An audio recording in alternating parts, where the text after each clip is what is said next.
कैसे हो आप सब। तो आज हम लेक्चर आगे स्टार्ट करते हैं।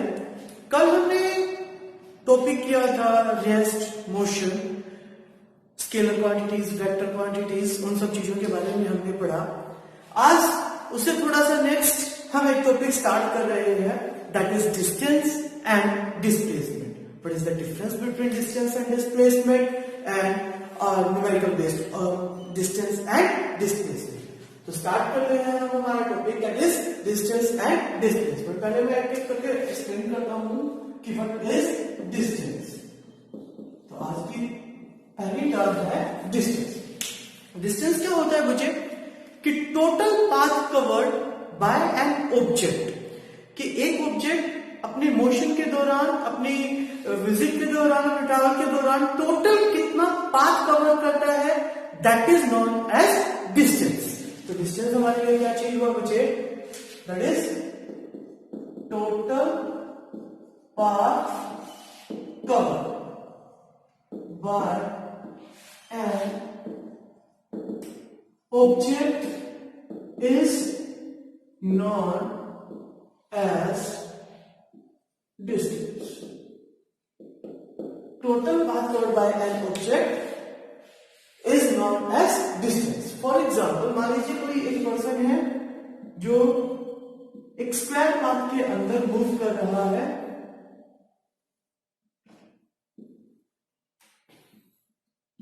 Late it be it is a square A, B, C and D of side 2 metre. अब स्क्वायर है बच्चे, तो हर साइड कितनी होगी, 2 मीटर, 2 मीटर। और कोई आपसे पूछे कि अगर कोई पर्सन मूव किया from A to B, A से B गया तो टोटल कितना डिस्टेंस होगा। तो सीधी सीधी बात है बच्चे, A से B जाएगा तो इसी पाथ में जाएगा, तो डिस्टेंस कितना होगा, 2 metre. Distance is equal to 2 metre. अगर मान लीजिए इसके साथ आपसे यह पूछता है कि एक पर्सन A से D गया through B and C, A से D गया लेकिन डायरेक्ट नहीं गया, B से C से D। तो हमें अगर आपको कैलकुलेट करना हो टोटल डिस्टेंस, तो total distance will be AB plus BC plus C, AB plus BC plus C। This is 2 plus 2, this is equal to 6 metre. तो हमारा टोटल डिस्टेंस कितना होगा बच्चे, 6 मीटर। अगर आपसे पूछे कि कोई पर्सन ए से स्टार्ट करे और ए पे ही अपना आके रुके, यानी इनिशियल पोजीशन भी ए है और फाइनल पोजीशन भी ए, लाइक वो यहां से यहां गया या इस तरीके से गया, दोनों ही रास्ते आप मान सकते हैं। तो मान लीजिए कोई पर्सन ए से स्टार्ट करता है और एक साइकिल कंप्लीट करके ए पे ही वापस आता है, तो टोटल डिस्टेंस कितनी होगी। तो सीधी सीधी बात है, क्या होगा बच्चे, डिस्टेंस इज इक्वल टू, अगर इस रास्ते से हम अज्यूम कर रहे हैं तो हमारा रास्ता हो जाएगा AB BC CD plus D, like this. हर एक की वैल्यू बच्चे की स्क्वायर है, वैल्यू 2 है, this is equal to A metre. तो this is the total distance. तो स्क्वायर शेप हो, ट्रायंगुलर हो, कोई भी शेप हो, total path covered by an object is known as distance. तो इस चीज को नोट करिए, total path covered by an object is known as distance. ठीक है, हम इससे आगे स्टडी करते हैं। इस चीज को नोट करिए, ओके, नोट किया, ओके। हम अगले शीट को करते हैं। अब हम इसके यूनिट की बात करते हैं कि हम डिस्टेंस को मेजर कैसे करते हैं, how can we measure distance. तो डिस्टेंस को मेजर करने के लिए जनरली तो हम बात कर रहे थे सिस्टम ऑफ यूनिट्स की। तो हमारे पास 3 सिस्टम थे, SI सिस्टम, CGS सिस्टम और FPS सिस्टम। हम 2 सिस्टम की जनरली बात करते हैं, one is your SI system. तो हम बात क्या कर रहे हैं, हम बात कर रहे हैं यूनिट्स की बात कर रहे हैं, यूनिट ऑफ डिस्टेंस। तो इन SI सिस्टम की तो मैं बात करूं बच्चे, तो यूनिट क्या होगी, मीटर, जिसका सिंबल है। और अगर मैं बात करूं बच्चे CGS सिस्टम के अंदर, CGS के अंदर C stands for centimetre, then this is centimetre और सिंबल क्या था बच्चे, ठीक है। तो इसकी 2 यूनिट्स हुई। SI सिस्टम के अंदर मीटर और CGS सिस्टम के अंदर इसकी यूनिट क्या हुई सेंटीमीटर। ओके, अब इनका कन्वर्जन आपको पता ही है मुझे कि अगर मैं बात करूं 1 metre is equal to 100 centimetre. ठीक है, इससे बड़ी यूनिट्स भी आ सकते हैं, लाइक किलोमीटर आ सकता है, लाइक 1 किलोमीटर। तो 1 किलोमीटर की आपको यूनिट पता है, अगर इसको चेंज करना चाहें आप मीटर में तो वो कितना बन जाएगा बच्चे 1000 मीटर। मीटर से आप सेंटीमीटर इसके हिसाब से मल्टीप्लाई करके कर सकते हैं, कैसे 1000 इंटू 1 मीटर के कितने 100 सेंटीमीटर 10, दिस इज 3 और 10 टू पावर 5 सेंटीमीटर। ये क्लास में आपने सीखा होगा 10 टू पावर में करना 1 2 3 4 5 करें इस चीज को। ओके, ये हमने बात किया डिस्टेंस की यूनिट के बारे में कि डिस्टेंस की जो दो सिस्टम की अगर मैं बात करूं तो ऐसे सिस्टम के अंदर यूनिट हुआ मीटर और सीजीएस सिस्टम के अंदर यूनिट हुई सेंटीमीटर। ओके, नोट करिए इस चीज को। अब एक बहुत इंपॉर्टेंट टर्म हम स्टडी करते हैं कल, जिसके बारे में हम बात कर रहे थे स्केलर और वेक्टर क्वांटिटीज के बारे में कि डिस्टेंस एक स्केलर क्वांटिटी है या वेक्टर क्वांटिटी। तो अगर आपको याद, अगर कल का लेक्चर किसी बच्चे ने नहीं देखा है तो मैं फिर से एक बार बता देता हूं कि स्केलर क्वांटिटी वो क्वांटिटीज होती है बच्चे जिसके अंदर मैग्नीट्यूड हो सिर्फ और सिर्फ, मतलब जिनके अंदर डायरेक्शन का कोई सीन ना, और vector quantities are those quantities which have both direction as well as magnitude. Magnitude का मतलब होता है बच्चे एक नंबर, जैसे 10 मीटर बोला तो जो 10 है दैट इज मैग्नीट्यूड। ठीक है, तो अब हम बात करेंगे स्केलर और वेक्टर क्वांटिटी के ऊपर। तो डिस्टेंस हमारी जो है बच्चे वो एक स्केलर क्वांटिटी है। नोट करिए इस बात को, बहुत इंपॉर्टेंट चीज है कि distance is a scalar quantity. मतलब हुआ कि डिस्टेंस को डायरेक्शन से कोई मतलब नहीं है। डिस्टेंस का मतलब हुआ कि टोटल पाथ कितना कवर किया दैट है, मतलब इसको मैग्नीट्यूड के साथ मतलब है, इसको डायरेक्शन के साथ कोई मतलब नहीं। अगर आपको ध्यान हो तो अभी हम जो क्वेश्चन कर रहे थे like this is a square A B C and D. अब जैसे मैंने जब यहां से यहां बताया था तो आपने सिंपल जब उसका आंसर दिया था तो आपने बोला कि ए और बी के बीच में कितना डिस्टेंस है, दैट इज 2 मीटर। आपने कोई डायरेक्शन नहीं बताई उसके अंदर कि कोई भी डायरेक्शन की ईस्ट है वेस्ट है नॉर्थ है साउथ है, जो भी आपने कोई डायरेक्शन नहीं बताया। इसके अंदर सिर्फ और सिर्फ क्या होता है, एक मैग्नीट्यूड होता है। लाइक मैंने ये बोला कि मैं सुबह मॉर्निंग वॉक पे गया और मैंने लगभग 4 किलोमीटर वॉक किया, तो अब मैंने 4 किलोमीटर वॉक किया तो इसका मतलब इसमें ये बताने की जरूरत नहीं है कि मैंने वो वॉक किस तरफ किया, towards east west north south जो भी है। मैंने मतलब कहा कि मैंने 4 किलोमीटर वॉक किया, तो दैट्स इट, कि उतना जो सिर्फ और सिर्फ मैं मैग्नीट्यूड के बारे में बात कर रहा हूं। ऐसी क्वांटिटीज को हम बोलते हैं बच्चे डिस्टेंस। तो नोट करिए इस चीज को, distance is total path covered by an object is known as distance. Distance is a scalar quantity. Unit के बारे में मैंने आपको बताया कि सीजीएस सिस्टम के अंदर सेंटीमीटर और एसआई सिस्टम के अंदर मीटर। ओके, इसको नोट करिए। फिर हम नेक्स्ट टर्म के ऊपर आते हैं, फिर डिफरेंस के ऊपर। तो अब मैं बात कर रहा हूं नेक्स्ट टर्म, और नेक्स्ट टर्म इज डिस्प्लेसमेंट। एक बहुत important term displacement. The next term is displacement.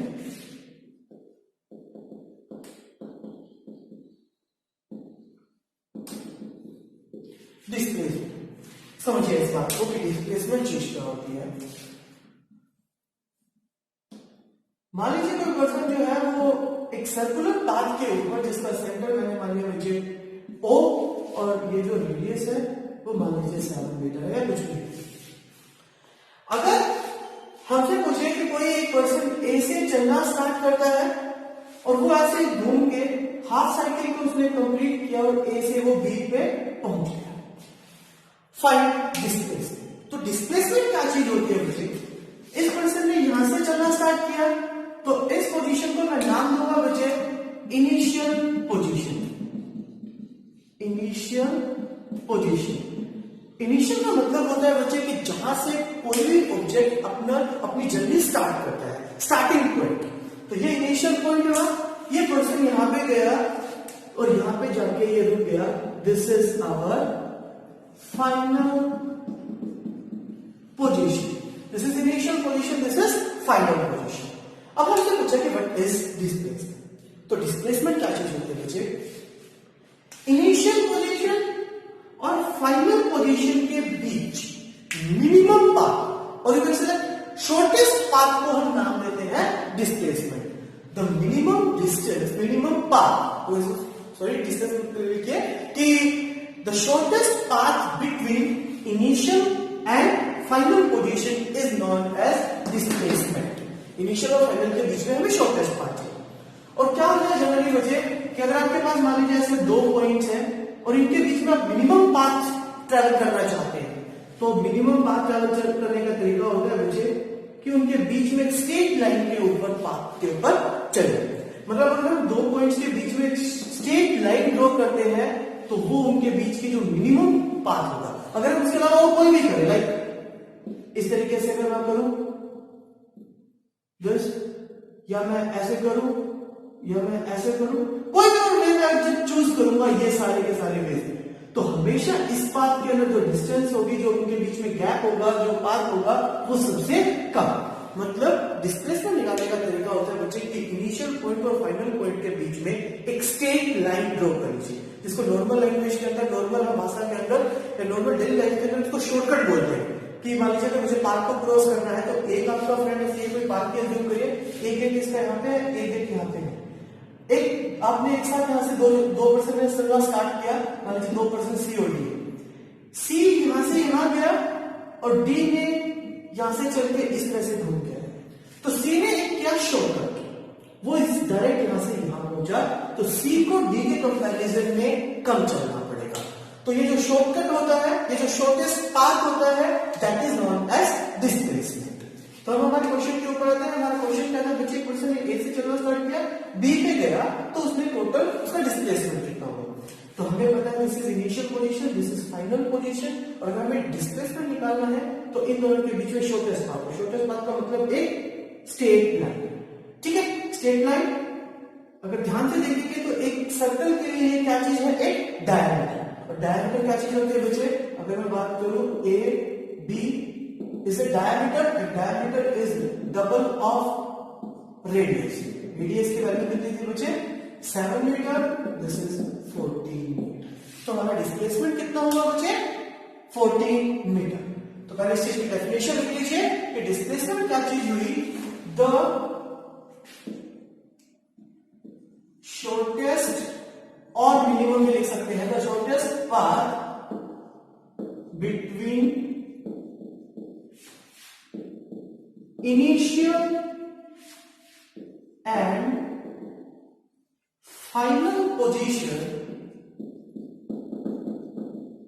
the shortest path between initial and final position is known as displacement.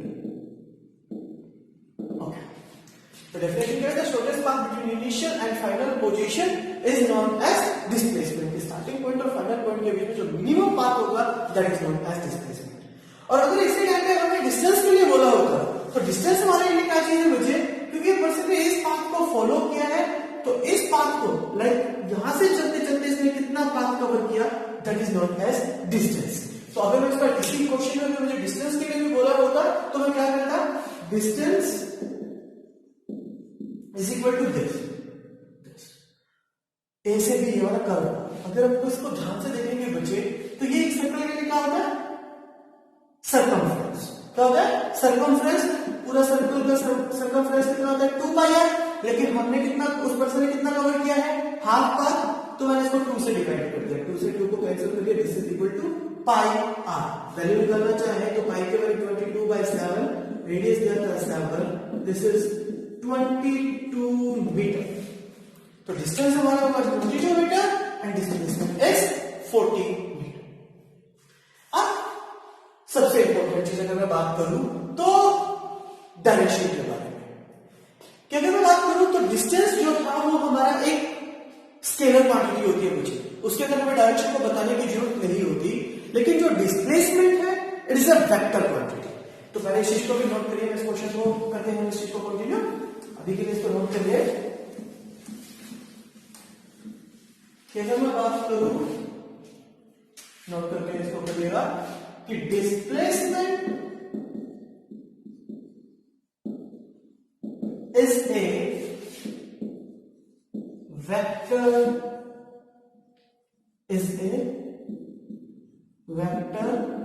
Quantity. कि डिस्प्लेसमेंट एक वेक्टर क्वांटिटी है, इसके अंदर डायरेक्शन को बताना बहुत जरूरी होता है। लाइक इसी क्वेश्चन के अंदर मैं बात करूं तो हमने जब बात किया तो हमारा ये जो क्वेश्चन था ए से बी गया, ठीक है। तो जब हम डिस्प्लेसमेंट लिखेंगे तो डिस्प्लेसमेंट हम इसके लिए क्या लिखेंगे बच्चे, लाइक डिस्प्लेसमेंट कितना था, एक स्ट्रेट लाइन डायमीटर 7 यहां पे 7 यहां पे, ये हो गया 14 मीटर। और फिर हम इसके डायरेक्शन लिखेंगे, डायरेक्शन क्या लिखेंगे, फ्रॉम ए टू बी। इसको यहां पर लिखता हूं कि फ्रॉम ए टू बी, ए से बी की तरफ इसका डिस्प्लेसमेंट हुआ। कि डिस्प्लेसमेंट किस तरफ हुआ वो बताना बहुत जरूरी है, ठीक है। तो याद रखिए फ्रॉम ए टू बी। जैसे अगर मैंने जो कोई एग्जांपल दे रहा था मैं डिस्टेंस का कि मैंने सुबह 4 किलोमीटर वॉक किया, अगर मैं इतना ही कंप्लीट नहीं बताता हूं तो इट इज अ डिस्टेंस, क्योंकि मैंने कोई पर्टिकुलर डायरेक्शन नहीं पता।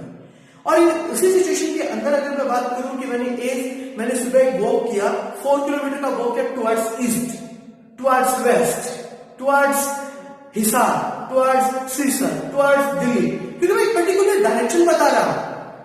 तो उस केस के अंदर मैं क्या बता रहा हूं, मैं आपको प्रॉपर अपना एक डिस्प्लेसमेंट बता रहा हूं, ठीक है।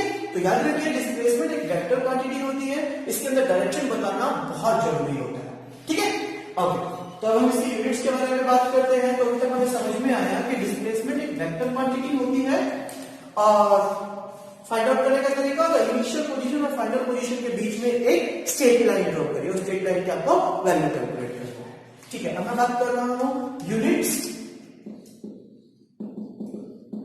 इसकी डिस्टेंस पे जैसे होती है, क्योंकि होता है कि लेंथ को मेजर करने के लिए जनरली हम एसआई सिस्टम के अंदर किसको यूज करते हैं बच्चे, मीटर, जिसका symbol M, and for CGS system this is centimetre और जिसका सिंबल है सी, ठीक है। और एफपीएस सिस्टम में जनरली हम फुट यूज करते हैं तो फीट भी यूज करते हैं, ठीक है। तो अभी इसको नोट करिए। फिर हम बात करते हैं the most important topic, what is the difference between distance and displacement। तो हमारे पास डिस्टेंस और डिस्प्लेसमेंट में बहुत सारे डिफरेंस होते हैं, तो वो सब चीज, तो इसको नोट करिए फटाफट से बच्चे। अब हम बात करते हैं what is the difference between distance and displacement। Okay, मैं इसको नोट कर रहा हूं और अब हम हेडिंग बनाइए, difference between distance and displacement.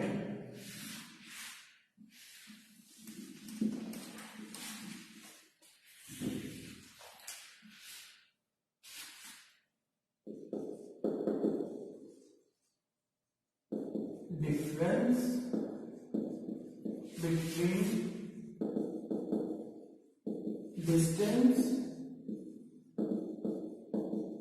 and displacement। Okay, हमें इसको डिफरेंशिएट करना। तो सबसे पहले क्या है बच्चे कि जब कभी भी किसी भी चीज में डिफरेंशिएट करना हो तो प्रॉपर तरीके से करिए कि लाइक एक तरफ आपने डिस्टेंस को लिखा और this side displacement, proper comparison करिए दोनों के बीच में। ओके, और कोशिश करिए कि फर्स्ट पॉइंट आप जो दे वो उसकी डेफिनेशन से रिलेटेड, आप फर्स्ट पॉइंट के अंदर हमें पता चले कि वो चीज एक्चुअल में क्या चीज है। तो एग्जामिनर को फर्स्ट पॉइंट के अंदर ये चीज क्लियर हो जानी चाहिए। तो फर्स्ट पॉइंट हमने अभी भी स्टडी किया कि डिस्टेंस क्या होता है, distance is the total path covered. Total path covered by an object is known as distance by an object. और displacement क्या होता है, the minimum path between initial and final position. The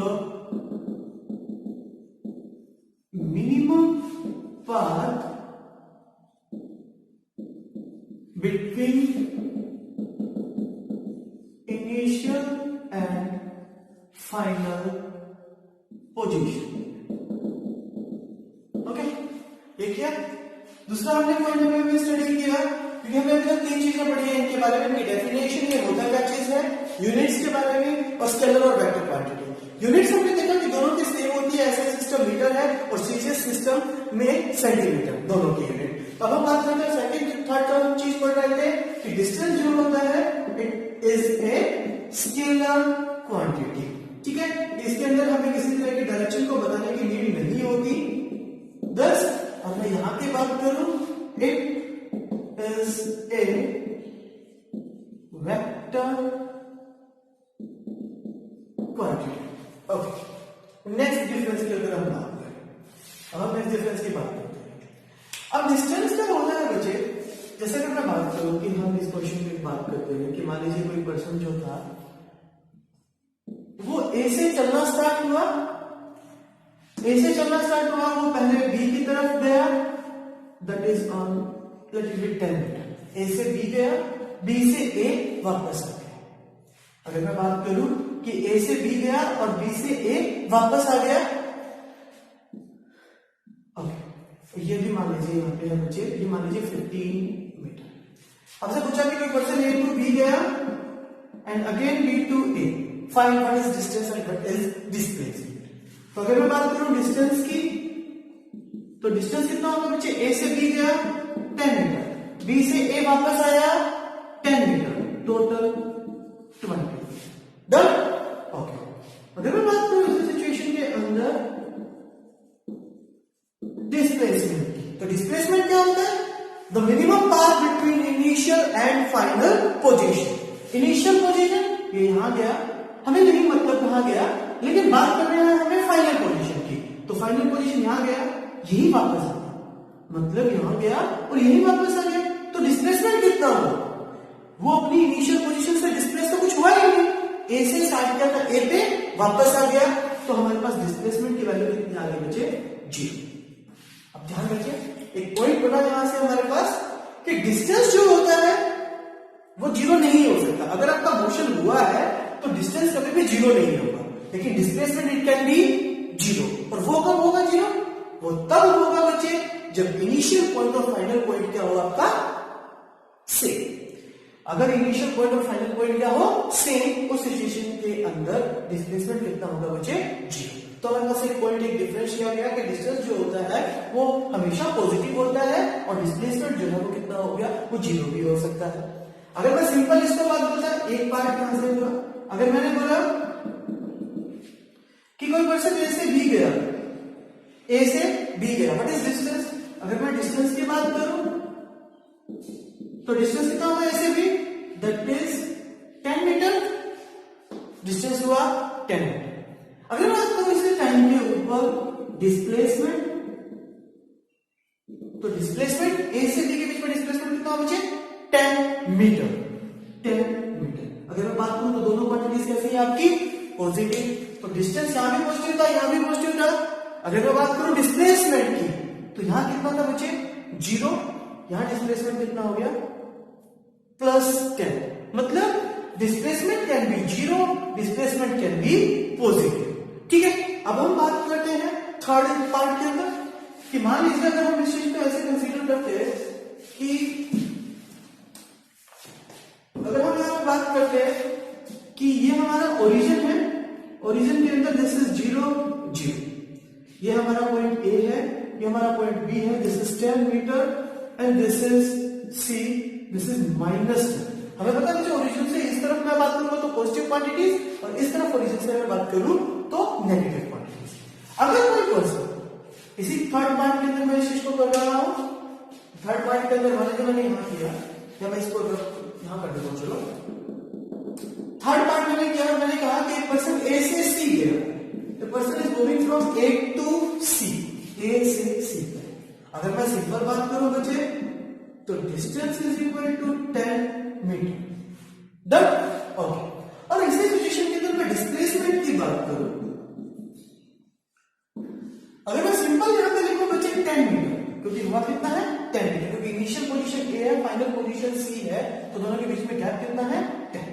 अगर मैं बात करूं सिंपल डिस्प्लेसमेंट मैंने लिख दिया 10 मीटर, तो आप जो 10 मीटर है वो आप डिस्प्लेसमेंट इधर भी समझ सकते हैं, क्योंकि +10 है आपको, आप कहीं ये भी ऐसे मान लीजिए आपने इस तरफ ले लिया तो फिर इन दोनों में डिफरेंस क्या हो गया, लेकिन डिस्प्लेसमेंट तो अब इस तरफ हुई है ना, तो उस सिचुएशन के अंदर हमें क्या लगाना जरूरी होगा बच्चे, माइनस। इस माइनस का वर्क क्या होगा, माइनस यहां पर हमें ये चीज बता रहा है कि in which direction there is motion, कि मोशन की डायरेक्शन को बताने के लिए हमें क्या चीज जरूरी है, माइनस। तो हमने डिस्प्लेसमेंट के केस में लिखा, तो यहां से हमें एक चीज क्लियर हुई बच्चे, डिस्प्लेस डिस्टेंस जो है यहां भी पॉजिटिव, यहां भी पॉजिटिव और यहां पे भी पॉजिटिव। डिस्प्लेसमेंट की बात करें, it can be positive, zero और नेगेटिव। तीनों सिचुएशन अगर हम बात करें तो तीनों सिचुएशन यहां पे हमारे पास आ रही है। तो एक बहुत इंपॉर्टेंट डिफरेंस हो गया इनके बीच में कि distance is always positive, displacement it can be positive, negative और जीरो। तो यहां पे इस पॉइंट को नोट करिए। Third point, it is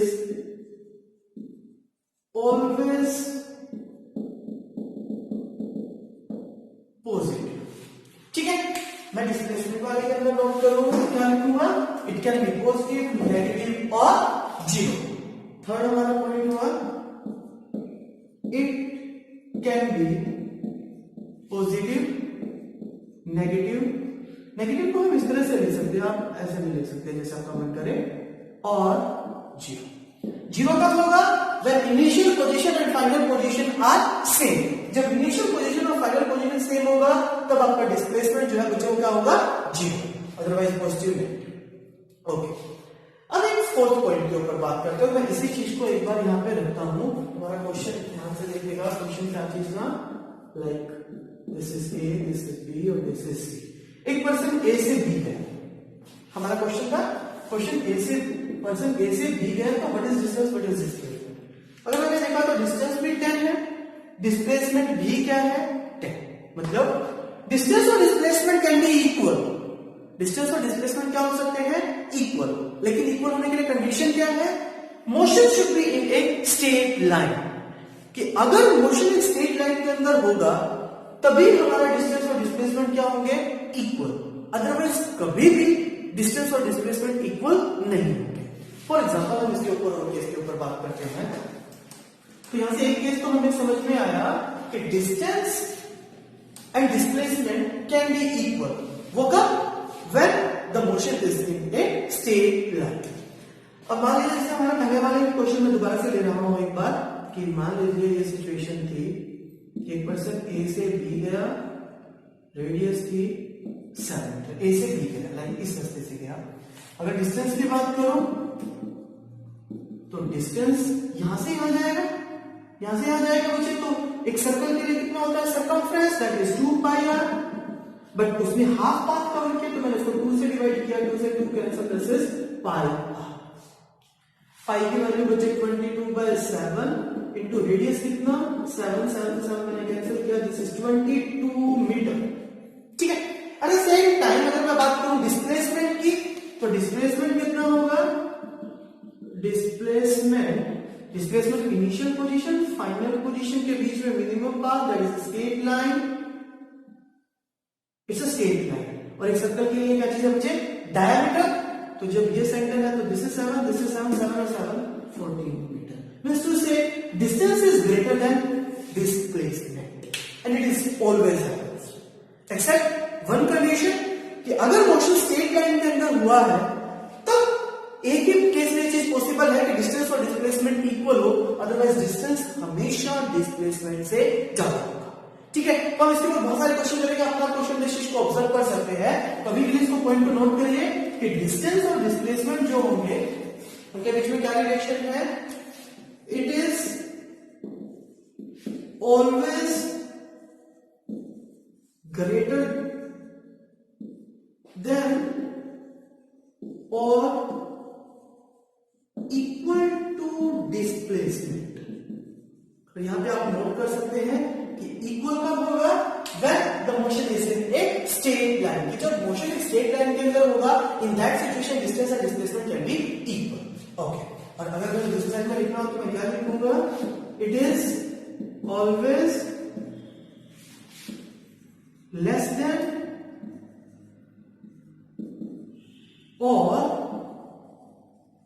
equal to distance equal का when the motion is in a straight line. उस सिचुएशन के अंदर ये चीज पॉसिबल है कि मोशन एक बार हुआ वापस आया नहीं, उस सिचुएशन के अंदर distance and displacement can be okay. अब हम बात करते हैं एक फिर पॉइंट के ऊपर कि अगर मान लीजिए आपके पास ये कोई पॉइंट ए है, ये कोई पॉइंट बी है,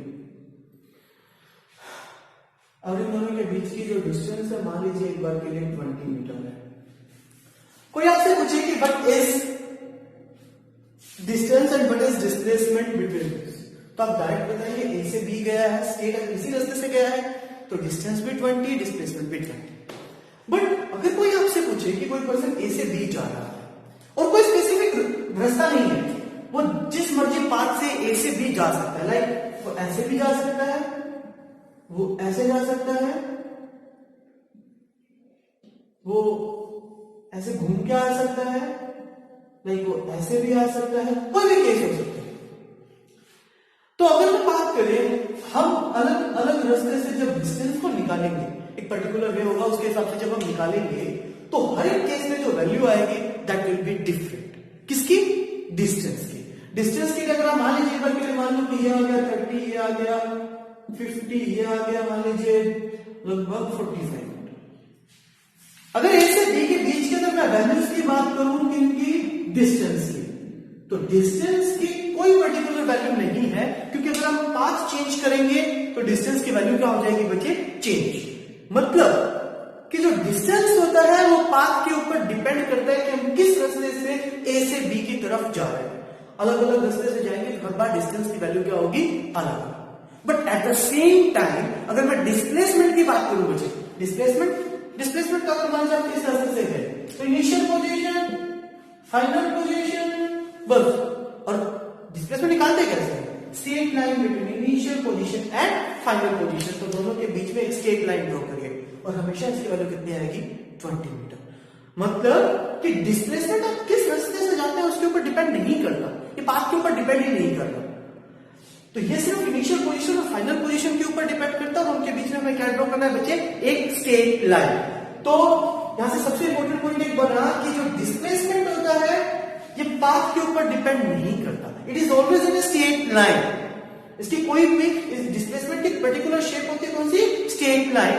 लेकिन डिस्प्लेसमेंट की बात करूं तो ए और बी के बीच में बहुत सारी डिस्प्लेसमेंट की वैल्यू हो सकती है। आप जैसे थोड़ा सा भी रास्ता चेंज करेंगे, यहां से चेंज किया, ये चेंज किया रास्ता, तो डिस्प्लेसमेंट की वैल्यू क्या हो जाएगी? डिस्टेंस की वैल्यू क्या हो जाएगी बच्चे? आपकी चेंज। तो डिस्टेंस जो होता है वो पाथ के ऊपर डिपेंड करता है, बट डिस्प्लेसमेंट जो है वो पाथ के ऊपर डिपेंड नहीं करता। पोजीशन, तो इस चीज को यहां पे नोट कर लीजिए कि it depends upon the path follow, कि आपने क्या पाथ फॉलो किया है उसके ऊपर डिपेंड करता है। Path follow, it does not depend upon the path, it does not depend upon, it does not depend upon path follow। और यहां पर एक अलग पॉइंट बना सकते हैं, इसी अगर आप समझ सकते हैं कि डिस्टेंस की कोई पर्टिकुलर शेप नहीं होती, लेकिन डिस्टेंस की डिस्प्लेसमेंट की एक पर्टिकुलर शेप होती है, दोनों के बीच में एक स्ट्रेट लाइन। ठीक है, तो ये सारे के सारे डिफरेंस हमने स्टडी किए बिटवीन डिस्टेंस एंड डिस्प्लेसमेंट। कि डिस्टेंस जो होता है वो एक स्केलर क्वांटिटी है, डिस्प्लेसमेंट एक वेक्टर क्वांटिटी है। This is the total path covered. Distance is just total path covered. Displacement जो होता है the minimum path between initial position and final position. It is always positive, मैंने आपको बताया। It can be positive, negative और zero. Zero कब होगा बच्चे?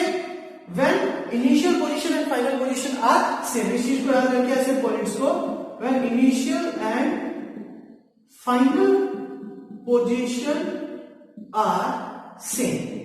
जब इनिशियल और फाइनल पोजीशन क्या हो बच्चे? आपकी सेम, आपकी नहीं उस ऑब्जेक्ट की, ठीक है?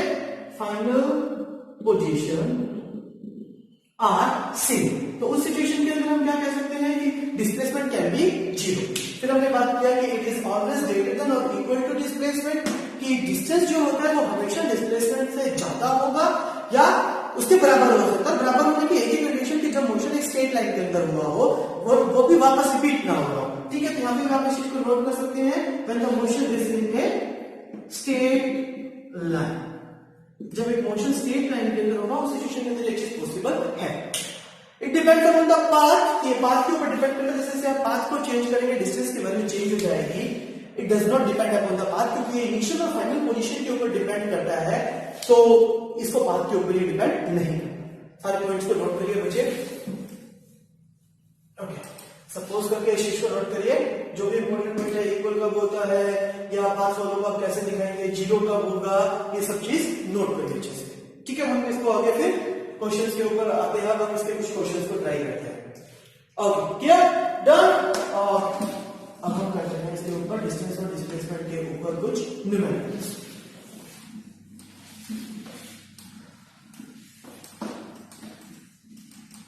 अपने नोट्स प्रिपेयर करिए बच्चे साथ साथ। अगर हम बात करें कि हमें जैसे क्वेश्चन था, इसी क्वेश्चन के अंदर मैं इसको पेन करता हूं। मान लीजिए क्वेश्चन है कि एक स्क्वायर है ए बी सी और डी, और आपसे पूछा कि what is the distance and what is displacement. Question लिख लीजिए कि what is distance and displacement कब, और जब तक 3 पार्ट में पूछा कि जब मोशन ए टू बी हुआ, सेकेंड पार्ट जब मोशन ए टू सी हुआ, और थर्ड पार्ट मान लीजिए जब ए से ए, ठीक है। It's a square and of side 4 metre, ठीक है, 4 ट्राई करिए एक बार पॉज करके, फिर आपको डिस्टेंस और डिस्प्लेसमेंट निकाला मैंने अच्छे से बताया है, एक बार ट्राई करिए पॉज करके। ओके, 1 2 3 4 5। ओके, मैं स्टार्ट करता हूं। फर्स्ट पॉइंट अगर मैं बात करूं ए टू बी, अगर मैं बात करूं बच्चे डिस्टेंस के बारे में, तो डिस्टेंस क्या होगा, A to B straight line path, सिर्फ 4 मीटर बात कवर किया, तो distance is equal to 4 metre. Unit लिखना बहुत जरूरी है बच्चे, ठीक है। अगर मैं बात करूं डिस्प्लेसमेंट, तो displacement is equal to initial point final point, straight line draw करिए, that is 4 metre. Again distance and displacement are equal, क्यों, क्योंकि मोशन एक स्ट्रेट लाइन के अंदर है, तो ऑब्वियसली डिस्टेंस और डिस्प्लेसमेंट को इक्वल आना है। समझे शिष्टो? Okay, second part between A to C, यहां से आप इसके अंदर डिस्प्लेसमेंट के डायरेक्शन लिखिए। डायरेक्शन क्या होगा, direction will be from A to B, ठीक है। यहां आप इस चीज को ऐसे भी लिख सकते हैं, ए से बी की तरफ, ठीक है। एक वेक्टर क्वांटिटी को शो करता है बच्चे, एक एरो, किसी भी चीज के लिए ऊपर एरो लगाते हैं तो वेक्टर क्वांटिटी को शो करता है। तो अगर आप ऐसा लिख लो, ऐसे लिखिए, डायरेक्ट लिख लीजिए ए टू बी। अब मैं बात करता हूं ए टू सी। पहले डिस्टेंस की बात करिए बच्चे, डिस्टेंस कैलकुलेट करना थोड़ा सिंपल है, लाइक अब हमें बात करना है ए से सी थ्रू बी। अगर थ्रू बी गए हैं ये यहाँ पे हमें बनाया गया है, या अगर आप थ्रू डी भी जाता तब भी कोई फर्क नहीं पड़ रहा था। तो ए से सी डिस्टेंस की बात करें तो बच्चे A B plus B C. A B is what, this is 4 metre, B C is equal to 4, that is 4 metre, and answer is A. At the same time अगर मैं बात करूं डिस्प्लेसमेंट की, displacement is the minimum path between initial and final position. ये initial position या final position, minimum path निकालना, क्या draw करिए, एक straight line, this is the displacement. अब हम इसकी वैल्यू फाइंड आउट करते हैं, ए सी की वैल्यू हमें फाइंड आउट करनी है। 8th क्लास के अंदर आपने ये चीज कैलकुलेट किया होगा विद्यार्थी को पाइथागोरस थ्योरम कि डिस्प्लेसमेंट कैसे निकालेंगे, ए सी का square is equal to base का स्क्वायर प्लस परपेंडिकुलर का स्क्वायर, ठीक है। करिए, ए सी का स्क्वायर हमें फाइंड आउट करना है, A B is 4 square, this is 4 square, 16 16 32, A C is equal to 32, जिसको आप लिख सकते हैं, क्या लिख सकते हैं मुझे, 16 इंटू 2, 16 का अंडर रूट बन जाएगा 4√2। ऐसे बच्चे इस चीज को आप ऐसे कर सकते हैं, 16 इंटू 2, 16 को बाहर निकालेंगे रूट से, 16 का रूट कितना बन जाएगा, स्क्वायर रूट 4 मीटर। क्योंकि ये स्केलर वेक्टर क्वांटिटी है तो डायरेक्शन मेंशन करना जरूरी है, तो क्या लिखेंगे, A to C, from A to C. Okay okay. Third part A to A, person A से गया, यहां गया, यहां गया, यहां गया, या ऐसे समझ लीजिए, कोई फर्क नहीं पड़ा उसका से। तो सबसे पहले distance is equal to A B, B C, C D plus A D. सारे के सारे इक्वल है, तो 4 plus 4 plus 4 plus 4, this is 16 metre, क्योंकि एक स्केलर क्वांटिटी है, डायरेक्शन मेजर करना जरूरी नहीं है। अब बात करते हैं डिस्प्लेसमेंट के ऊपर। बात करें डिस्प्लेसमेंट की, तो displacement will be initial position, final position. मतलब डिस्प्लेसमेंट कुछ हुआ ही नहीं, ऐसे चला था, ए पे ही वापस आकर रुक गया वो पर्सन, तो डिस्प्लेसमेंट विल बी जी। बहुत इंपॉर्टेंट क्वेश्चन है, इसको नोट करिए। दिस इज द केस, तीनों case A to B, A to C और ए टू ए, ठीक है। ओके, आज का लास्ट क्वेश्चन हम ट्राई करते हैं। ओके, नोट किया? ओके, हम इस चीज को करते हैं। क्वेश्चन, चलो क्वेश्चन हमारा सेम रहेगा कि what is the distance, what is distance and displacement, और is that find distance and displacement. कोई भी शेप को कैलकुलेट करने का इजी वे होता है मुझे। ओके, अब हम बात करते हैं सेकंड क्वेश्चन के ऊपर। आपके पास मान लीजिए हमें एक सर्कुलर शेप दिया, like this, A, B, C और D. Again radius is let me say. हमसे पूछा कि what is distance, या find displacement and distance between, find question, find distance and displacement. First,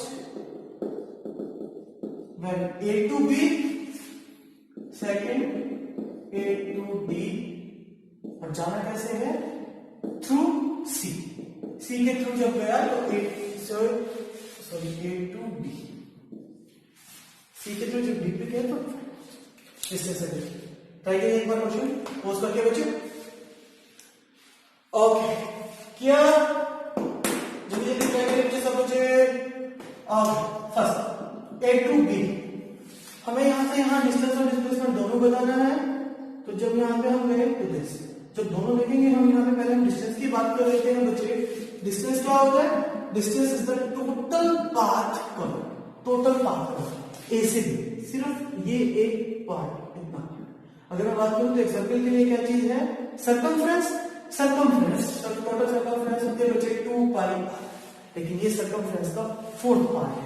1 2 3 4 बिल्कुल सामने के पॉइंट है बच्चे, तो ये सिर्फ 4th पार्ट है, तो मैंने इसको 4 से डिवाइड किया। This is 2 pi r by 2, पाई की वैल्यू 22/7, r is 7, दिस इसको कट किया, दिस इज 11। समझ आया चीज? Yes. Next is the displacement. Displacement is what? Definition bar bar mind में याद रखिए कि displacement is the minimum path between initial and final position. Initial position is this, इसको एक बार रीड ओवर कर लेता हूं मुझे।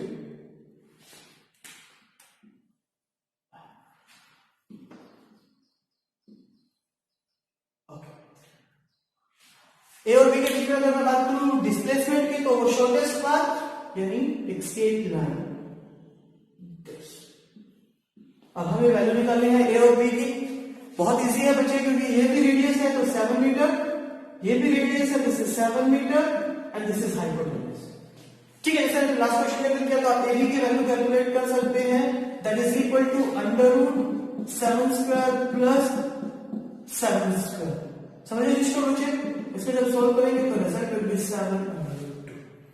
समझिए इसको बच्चे, कैसे क्या हम इसको ऐसे कॉमन भी कर सकते हैं। लाइक अगर मैं बात करूं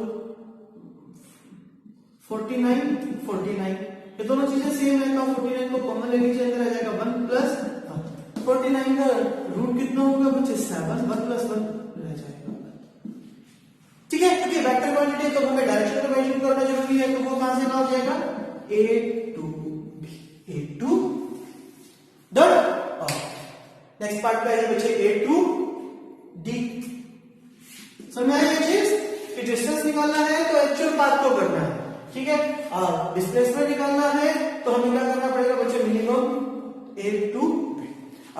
और चलो ये सेकंड पार्ट आज आपका होमवर्क है, आप इसको खुद सोल्व करिए और जो इसका आंसर हो वो कमेंट करिए, ठीक है। आंसर इसका कमेंट करिएगा कि ए टू बी के अंदर what is distance and what is displacement, ठीक है। आज का लेक्चर हम यहीं पे समाप्त करते हैं बच्चे, तो ज्यादा से ज्यादा इनके ऊपर क्वेश्चंस को ट्राई करिए, ठीक है। और घर रहिए, सेफ रहिए, चैनल को लाइक करिए बच्चे और शेयर करिए। जो भी आपके डाउट हो वो डाउट कमेंट्स के अंदर कर दीजिए, मैं उसका आंसर आपको दे दूंगा। Okay, thank you.